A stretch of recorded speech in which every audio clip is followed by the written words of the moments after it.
The chains bit into stone. The statue shivered. The bailiffs flinched as marble began to sweat. Ori kept walking. He was the junior recorder, last in the line. His job was simple: escort, observe, write. Do not shake. Do not speak unless spoken to. The rules of the hall were carved into his bones like old scars. The statue wasn't supposed to move. It wasn't supposed to breathe. But the veins in the white marble pulsed faintly, like a trapped heartbeat. When they rounded the spiral stairs, Ori heard a sound like teeth grinding. Stone on iron, the statue 7 feet tall. A figure of a man in a cloak dragged its right foot and left wet streaks on the steps. Sweat, the kind the quarryman whispered about. The kind that meant a thing cut from the mountain wasn't done being alive. He wanted to look away. He couldn't dot at the last landing, the marshal hissed. Eyes forward, recorder. Ori swallowed. Yes, Marshal. They pushed through the tall doors into the trial hall. Hundreds watched from rising seats, faces pale in torchlight. The judge sat beneath a black arch of basalt. The gavel lay like a blunt weapon by his hand. Priests lined the east wall, silver masks hiding their mouths. In the center stood a slab altar and a circle of powdered chalk. The chalk ring kept curses from spilling. Usually they took the statue to the circle. Chains crossed its chest like a crude sash. A crack ran from its temple to its cheek, as if someone had tried to open a secret door there and stopped halfway. Record. The judge said. Ori set his slate on the rail.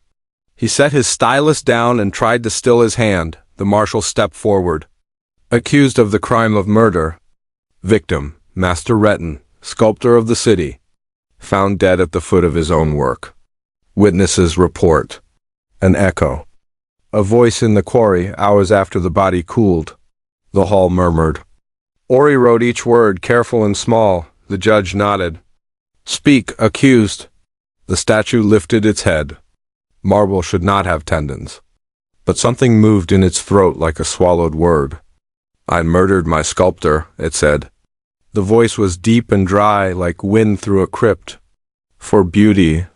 Gasps rippled like rain on water. Ori's stylus slipped and scraped the wrong line. His stomach dropped. The words were old legend words. Stories told to scare apprentices, beauty that bites, art that eats. The priests stirred, masks clinking. Explain, the judge said. The statue rolled its shoulders. Stone dust fell like ash.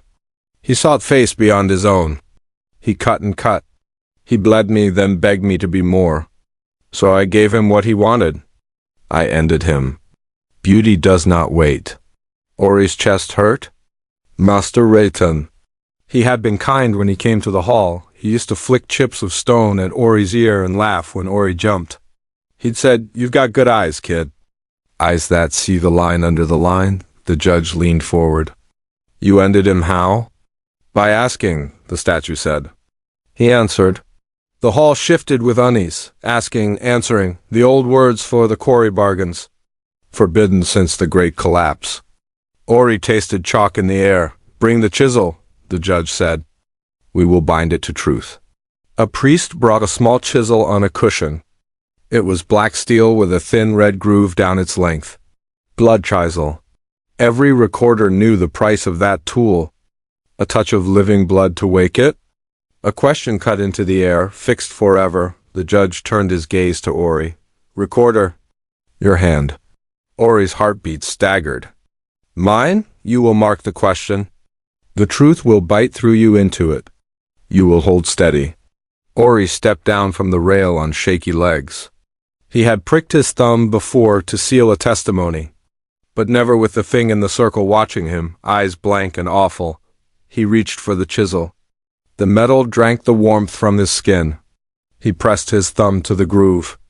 A bead of blood slid and vanished like rain sucked into dry earth. What do I cut? He whispered. The judge spoke slowly. Cut. How did you kill him? Ori lifted the chisel. His mouth was dry. He looked up without meaning to, and the statue was looking right at him.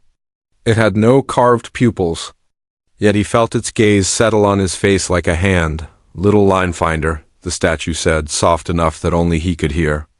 Retin knew you by that name. Ori froze.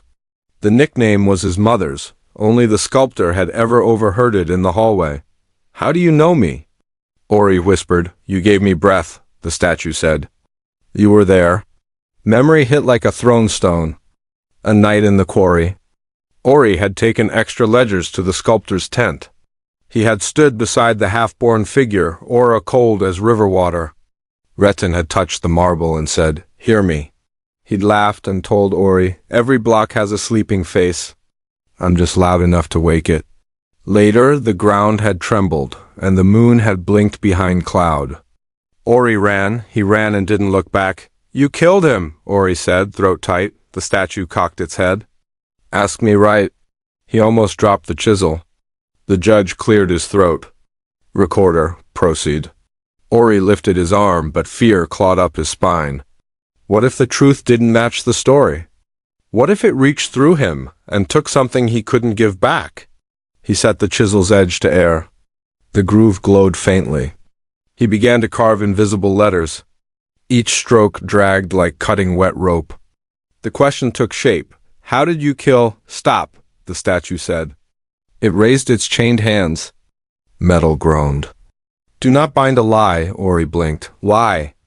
"I did not kill the man named Retin," the statue said, louder now, voice echoing. "I killed the shape around him." The hall erupted. Priests hissed. The judge smacked the gavel.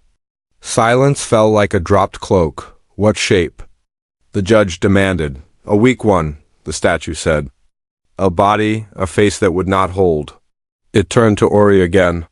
He begged to cross. To leave the soft. To be what he carved. He asked me to eat his name so he could wear mine. Ori felt the floor tilt. The midpoint of the story slid under his feet. Cross. Where? The old Thales of the mountain gate? You could trade flesh for stone if you dared? If you were not afraid of losing, which part was you? The statue's mouth cracked into something like a smile. He did not die. He came here. Came where? Ori whispered. The statue's gaze fell to Ori's hand on the chisel. Into you. The world narrowed. Ori heard only the slow drip of marble sweat, the distant roar of the crowd-like sea. His mother had taken him to the temple 2 winters after Retin's death. His dreams had been strange since. Hands that weren't his. Songs in a voice that wasn't born. "Recorder," the judge said. "Finish the cut." "Do not," the statue said. "Ask the right question, little line finder. Ask who is on that bench." It tilted its head toward the judge under the basalt arch. "Ask whose shadow those eyes wear." The judge's hand went to the gavel. His knuckles whitened. Ori stared at the judge in the shadows. The shape of his mouth was familiar in a way that made Ori's stomach twist. A smile he'd seen in chips of marble, in dreams of a chisel tapping time. The blood chisel warmed. It wanted a truth? Any truth? Ori lifted it with both hands.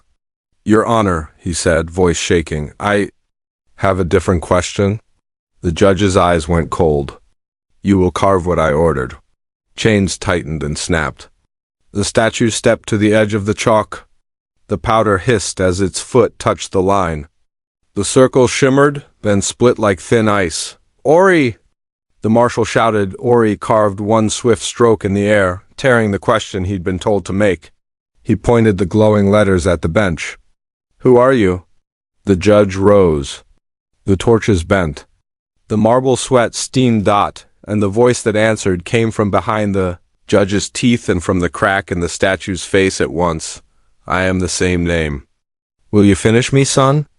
Ori's breath left him. "Son." The gavel lifted. The statue moved. Ori chose, like this kind of dark myth. "Follow now so you catch what he does next."